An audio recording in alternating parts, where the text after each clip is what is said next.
مسیح کے زندہ اور جلالی نام میں سب کو سلام۔ خدا کا شکر کرتے ہیں، خدا باپ کی تعریف کرتے ہیں کہ وہی رحیم اور رحم کرنے والا ہمارا باپ ہے، وہی ہمارا خدا ہے، وہی ہمیں روشن کرتا ہے، وہی ہمیں زندگی دیتا ہے، اس کے سوا ہم کچھ نہیں۔ اسی نے ہمیں اندھیروں سے نکالا ہے، اسی نے ہمیں زندگی بخشی ہے اور ہم اس کے سوا کچھ نہیں۔ یہ خدا باپ کا فضل ہے، کیونکہ اے خداوند تو میرا چراغ ہے، اے میرے خدا تو میری تاریکی کا نور ہے۔ جس طرح ہم نے دیکھا کہ کس طرح خدا نے روشنی کو پسند کیا اور اندھیرا چلا گیا، اسی طرح جب ہمارا خداوند ہماری زندگی میں آ جاتا ہے تو اندھیرا چلا جاتا ہے، ہر گندگی، بدی، ہر چیز کی پریشانیاں، تکلیفیں، دکھ چلے جاتے ہیں، کیونکہ خدا نور ہے اور اس میں ذرا بھی تاریکی نہیں ہے۔ اور جب خدا کی راہ پہ ہم چلیں گے تو پھر کوئی مشکلیں، کوئی پریشانیاں، کوئی تکلیف نہیں ہوں گی۔ جس طرح پہلا یوحنا اس کا 2 باب اس کی 10-11 میں دیکھیں، جو کہ اپنے بھائی سے محبت رکھتا ہے وہ نور میں رہتا ہے اور ٹھوکر نہیں کھائے گا، لیکن جو اپنے بھائی سے عداوت رکھتا ہے وہ تاریکی میں ہے اور تاریکی ہی میں چلتا ہے اور یہ نہیں جانتا کہ کہاں جاتا ہے، کیونکہ تاریکی نے اس کی آنکھیں بند کر دی ہیں اور انہیں دیکھتے ہوئے کچھ نظر نہیں آتا، وہ سنتے ہوئے سنتے نہیں۔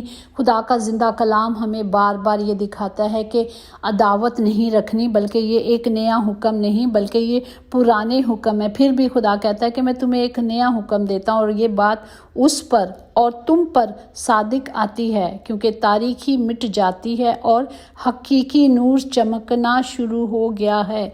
اور جو کوئی یہ کہتا ہے کہ میں نور میں ہوں اور اپنے بھائی سے عداوت رکھتا ہے وہ ابھی تک تاریکی میں چلتا ہے، کیونکہ ہمارے خدا نے کہا کہ ہم سب مسیح میں بہن بھائی ہیں، اور جو کلام کو پڑھتا ہے چاہے وہ کوئی بھی ہو، جو کلام کو پڑھتا ہے وہ خدا کے حکموں کو مانتا ہے۔ پریز دی لارڈ۔ اور ہمیں بار بار ابدی زندگی کے لیے کہا جاتا ہے کہ ابدی زندگی کہاں ہے، ہمیشہ کی زندگی کہاں ہے، صرف خدا کے قدموں میں ہے، خدا کے کلام پر ماننے پر ہے اور خدا کی مرضی پہ چلنے پر ہے۔ ہم دیکھتے ہیں کہ کلام مقدس میں لکھا ہے کہ جو چیز خدا نے بنائی ایک مقصد کے لیے بنائی ہے، برے لوگ برے وقت کے لیے بنائے گئے ہیں۔ اگر ہم دیکھیں مثال 16 باب اس کی 4 آیات میں کہ خدا نے ہر ایک چیز خاص مقصد کے لیے بنائی، ہاں شریروں کو بھی اس نے برے دنوں کے لیے بنایا ہے۔ تو جو کام برا کام کرتے ہیں مطلب وہ برے دنوں کے لیے ہیں، لیکن جو خدا کے حکموں کو مانتے ہیں، توبہ کرتے ہیں، خدا کی مرضی پہ چلتے ہیں، وہ کبھی اندھیرے میں نہیں رہیں گے۔ پریز دی لارڈ۔ اور آج کا زندہ کلام ہم دیکھتے ہیں مکاشوہ 21 باب اس کی 23 آیات میں یوں لکھا ہے، اور اس شہر میں سورج یا چاند کی روشنی کی کچھ حاجت نہیں، کیونکہ خدا کے جلال نے اسے روشن کر رکھا ہے اور برہ اس کا چراغ ہے۔ پاک کلام پر جان پر خدا کی برکت ہو، خدا کا شکر ہو، خدا کی تعریف ہو۔ ہم دیکھتے ہیں کہ جہاں خدا کی حضوری ہوتی ہے یا خدا وہاں پہ موجود ہے، وہاں کسی سورج کی یا چاند کی روشنی نہیں چاہیے۔ یہ خدا کی آسمانی بادشاہی کے بارے میں کہا جاتا ہے کہ جہاں خدا موجود ہوگا، جہاں خدا کے لوگ ہوں گے، وہاں کیا ہوگی؟ روشنی ہوگی۔ اور خدا کیا ہوگا؟ برا کیا ہوگا؟ اس کا چراغ ہوگا، کیونکہ جو روشنی ہمیں دی گئی ہے، اگر جس کمرے میں بلب لگا ہے اور آن اور ان کا بٹن جس کے پاس ہوگا، تو بعض دفعہ ہم دیکھتے ہیں کہ بچے کس طرح کبھی آن کرتے ہیں، کبھی آف کرتے ہیں، کبھی روشنی آ جاتی ہے، کبھی اندھیرا ہو جاتا ہے، ایسا ہی ہوتا ہے نا۔ یہی اسی طرح جس کے ہاتھ میں کنٹرول ہے، ریموٹ کنٹرول ہے، اور ہماری زندگیوں کا ریموٹ کنٹرول کس کے پاس ہے؟ ہمارے زندہ خدا کے پاس ہے۔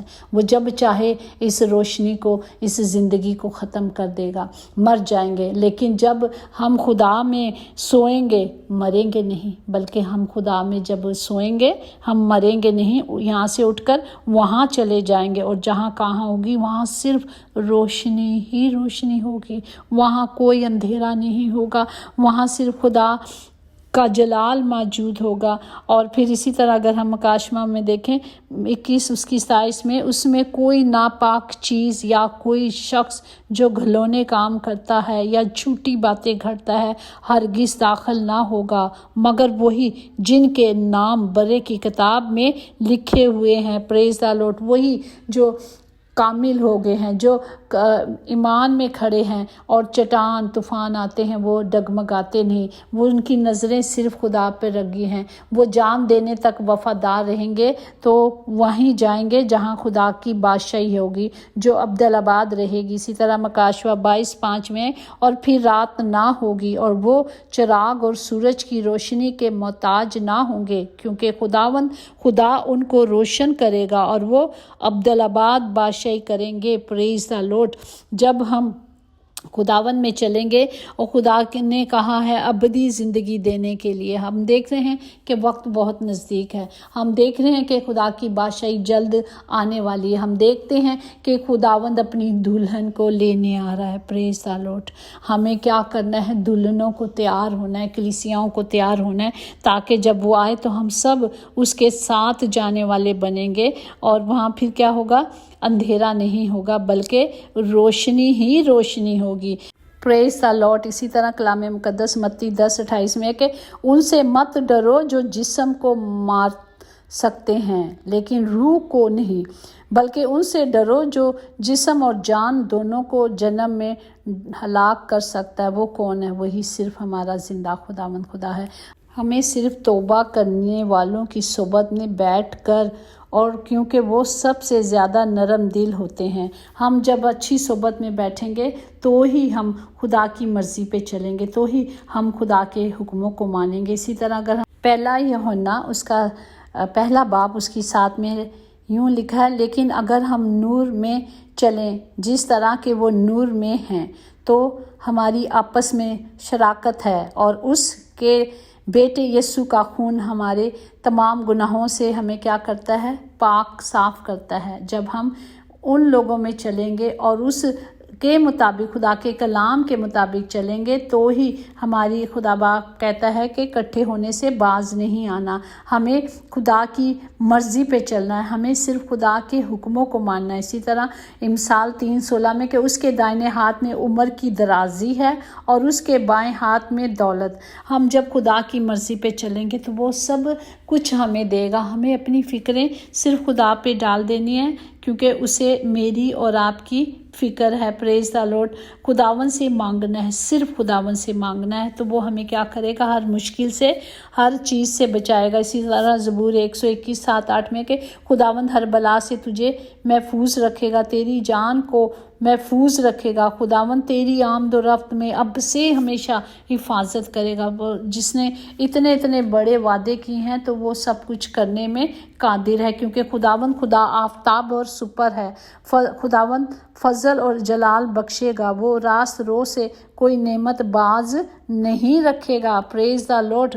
اس نے جو کہا ہے کہ میں کروں گا وہ سب کچھ کرے گا۔ ہمیں کیا کرنا ہے؟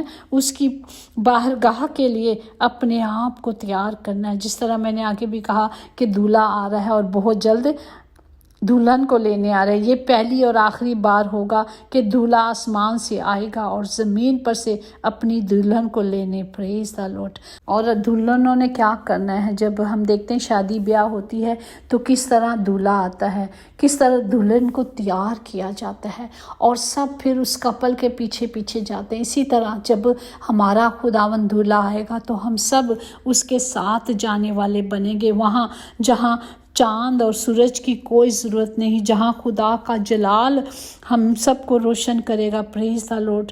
ہمیں ایسی تیاری کرنی ہے، ہمیں دنیا میں خدا نے بنایا ہے، بھیجا ہے، ہمیں صرف اس مقصد کو پورا کرنا ہے۔ خدا کا زندہ کلام میں لکھا ہے کہ ہمیں دنیا میں رہنا ہے پر دنیا جیسے کام نہیں کرنے، زندگی ایسی جئیں کہ خدا کو پسند آ جائے، نہ کہ دنیا والوں کو۔ ہم دنیا والوں کو خوش نہیں کر سکتے کیونکہ ان کی مرضی اور ان کی چوائس ہر دفعہ بدل جاتی ہے، لیکن ہمیں صرف خدا کے زندہ کلام کے مطابق چلنا ہے۔ اور ہماری زندگی میں امتحان بہت ہے، راستہ بہت سکھڑ ہے، لیکن جب ہم اس راستے میں چلیں گے آسمان ہمارے لیے کھلتا جائے گا۔ زندگی استاد سے زیادہ سخت ہوتی ہے اور استاد سبق دے کر امتحان لیتا ہے اور زندگی امتحان لے کر سبق دیتی ہے. پریز دا لارڈ. ہمیں گہری باتوں کو سمجھنا ہے، خدا کے کلام کو سمجھنا ہے، اور وہ خود کہتا ہے کہ جب تم میرے قریب آؤ گے تو میں تمہیں بڑی بڑی گہری باتیں بتاؤں گا. تو جب ہم اس کے قریب آئیں گے تو اس کا رحم، اس کا فضل ہم پر بنا رہے گا. خداوند جو جلال کا بادشاہ ہے، جو ابدیت کا بادشاہ ہے، جو تھا، جو ہے اور جو آنے والا ہے، ہم نے صرف اس ابدی بادشاہ کی تیاری کرنی ہے. پریز دا لارڈ.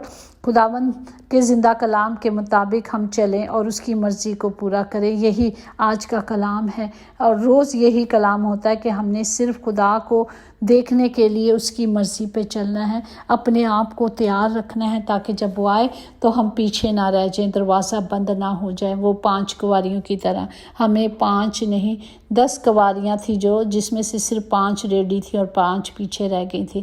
آج جو پیچھے بھی ہیں وہ بھی تیار ہو جائے، کیونکہ خدا کا کلام تو سچا ہے نا. جو خدا نے بتایا ہے، آگاہی دی ہے، اس نے کہا ہے آسمان اور زمین ٹل جائیں گے لیکن اس کے منہ کی اور اس کے کلام کی باتیں ہرگز نہ ٹلیں گی. خداوند ہم اس کلام کو لیتے ہیں تاکہ ہر گھر میں یہ کلام جائے اور ہر زبان آپ کا اقرار کرے اور توبہ کرے، اور آنے والے وقتوں کے لیے کلام کی قدرت کو اپنے اندر لے لیں. یہی قوت، یہی طاقت ہمیں بچائے گی اور کوئی نہیں بچا سکتا. ہم جیسے کلام مقدس میں لکھا ہے کہ وقت بہت نزدیک ہے، جب خدا آئے گا تو وہ ایک اٹھا لیا جائے گا اور ایک کھیتوں میں کام کرتا رہے گا. 2 ہوں گے، ایک لے لیے جائیں گے اور ایک رہ جائے گا. ہم نے تیار رہنا کہ کوئی پتہ نہیں وہ اٹھانے والے میں ہم بھی ہوں یا رہنے والے میں، چاہے کچھ بھی ہو اس کی مرضی پوری ہو. ہمیں ہر حال میں تیار رہنا ہے. اگر رہ جائیں تو بھی خداوند کی مرضی ہماری زندگی میں پوری ہو، اور جان دینے تک وفادار رہیں، کامل رہیں، تاکہ وہ تاج پہن سکیں. یسوع کے نام سے آمین. خدا باپ ہم سب کے لیے ہاتھوں کو بلند کر کے یسوع کے نام سے پیارے باپ جی زندگی کو، صحت کو، سلامتی کو، بحالی کو، نجات کو بولتے ہیں. ہر گھر کا خطہ بھرے رہے باپ جی، کبھی کمی نہ ہو، کبھی کمزوری نہ ہو. خدا کا فضل اب سے لے کر ہمیشہ تمام مقدسین میں ہوتا رہے. آمین. یقیناً بھلائی اور رحمت عمر بھر ہم سب کے ساتھ رہے گی، اور ہم ہمیشہ اپنے زندہ خدا کے گھر میں سکونت کریں گے. آمین. God bless you all.